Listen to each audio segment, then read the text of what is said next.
I sack whoever cleans this place, said Gordon smugly,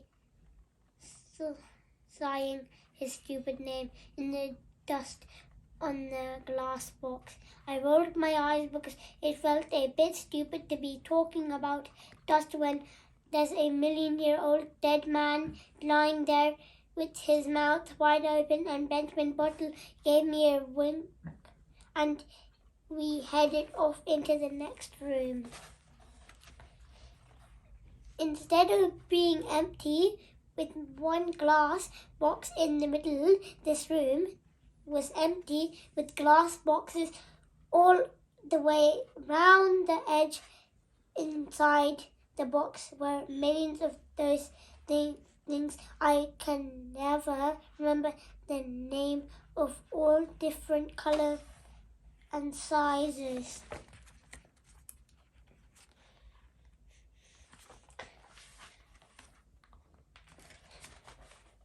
What's all this craziness about? Said Gordon, reminding me of Professor Smugly from my nightmare, and I wondered if the museum had any glass boxes with hoverboards in them. Caterpillars, shouted Benjamin Bottle, going right up to Gordon's face so their noses were touching. They love a swamp. Mogden used to be teeming with them.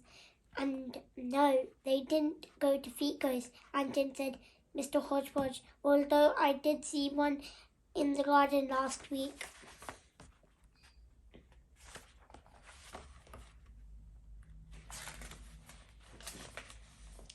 Oh yes, they're still around.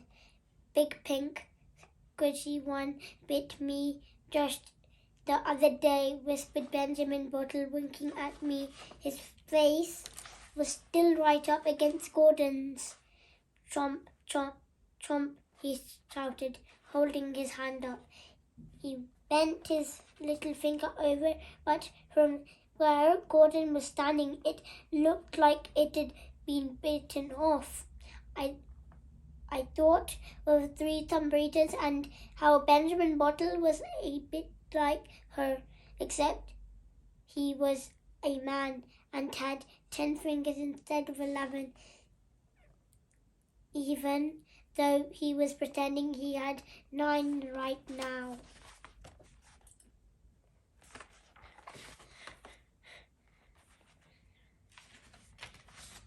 That couldn't happen, said Gordon, but not smugly, more scaredly, and it made me come up with one of my brilliant and amazing ideas. Oh yes, it could, I shouted, holding up my foot wrapped by thumb in plaster. A thingamajig bit me yesterday and my thumb fell off. I had to stick it back on with a plaster. Did you get your cuddly notbird to kiss it better? Said Gordon, gliding over like a hoverboard, but one that's still a bit scared. He looked at me, my plaster, and his eyebrows went up about 15 centimeters. Barreled, what in the name of the killness are you doing wearing a future boy plaster when Bunky and I asked his number 1 fans? He shouted, This, I said, and I future boy plastered his stupid mouth shut.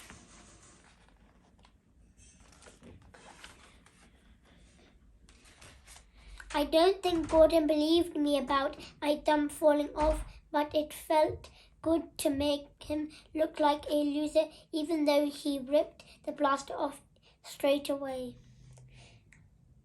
After that, we went into about 300 more rooms, and by the end of the trip, I'd seen so many cool things, nothing could shock me anymore.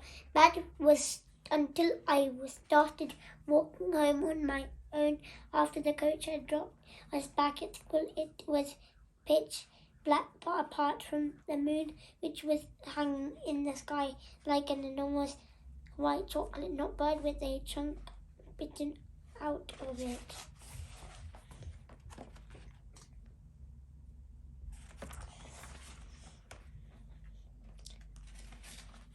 Don't worry, Nosy Poos. We'll be home soon, I was saying as I scraped along with the bit of gravel in my shoe when I felt a tap on my shoulder.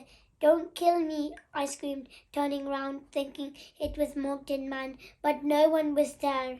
Then I looked 3 centimeters to the left and saw Anton Maltu, who had the blue full stops on his forehead by the way. I won't, but Invis might, he said, looking a bit scared himself. He's still angry at you from the coat. Sorry, Invis, I said, and we walked back to my house. Mum, Dad, this is Anton and Invis, I said when we got inside. Can they stay for dinner?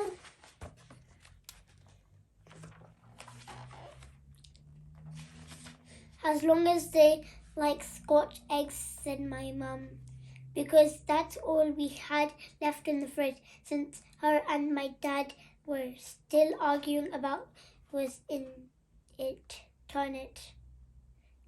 to do the shopping. Our favourite, said Anton, putting his arm round Invis, and I rolled my eyes to my mum like mums do to each other. It was quite oodle hanging out with Anton and Invis because they're really easy to boss around. Salute how oodle my room is, I said when we went upstairs, and they both immediately saluted, although not as well as Bunky used to.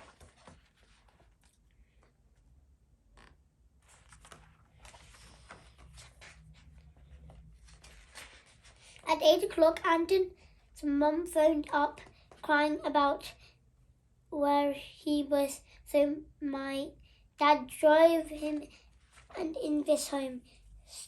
See you both tomorrow, I shouted as they drove off, even though you can't see Invis because he's invisible. The next day at school, everyone except for me was getting excited about what they were wearing to go trick-or-treating for Halloween, which was on Friday.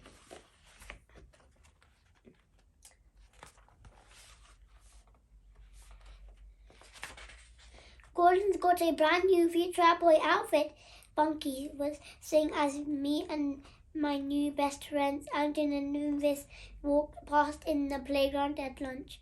And Bunky's going as Notebird, said Gordon, and I rolled my eyes like mums do to themselves because me and Bunky used to go trick-or-treating as Future Boy and Notebird. What are you going as, Mr. Scrapey Foot, Michael Loser? Gordon shouted at me because I still hadn't taken the bit of gravel out of my shoe yet. I'm dressing up as your mum, I shouted back, and I thought about how that actually wasn't a bad idea, seeing as I could make her necklace out of Scotch eggs.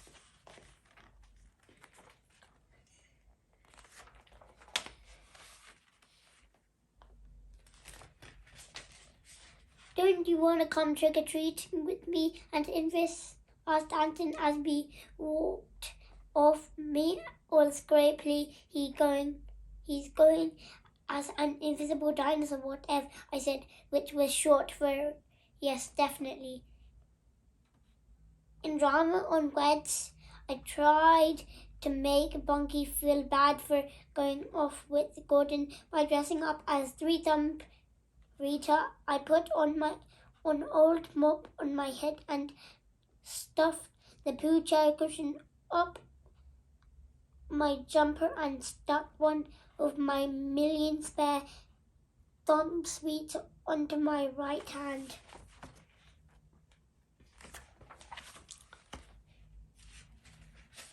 Oh, hello, Barry. I haven't seen you for a while, I said as Anton pretended to walk into my shop. He was playing me, except he didn't look as oodle. Where's your best friend, Blinky Bonky? I don't know, Rita. He's disappeared, said Anton, looking down sadly. I was quite impressed with how he said it, seeing as I'd only just given him the lines. I see you have adverts on your floor now, he said. What's that? Smugglies. One for Smugglies are my newest sweet, I said, pretending to pass him a packet. They're not much better than my old ones.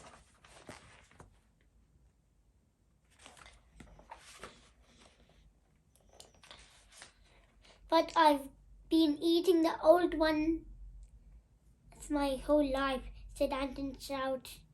Should I really leave them and go off with some new sweet that I don't even know? Good point, Barry. Good point, Barry.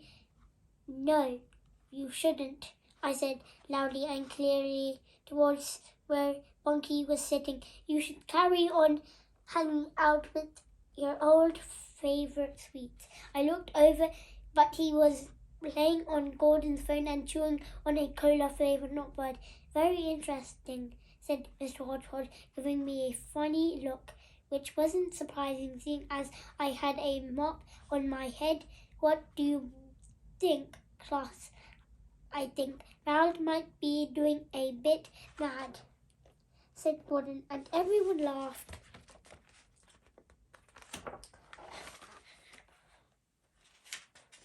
I kept my eyes looking down for the whole rest of the week so that I didn't see Gordon and Bunky, who were always walking around together saying kill and doing salutes.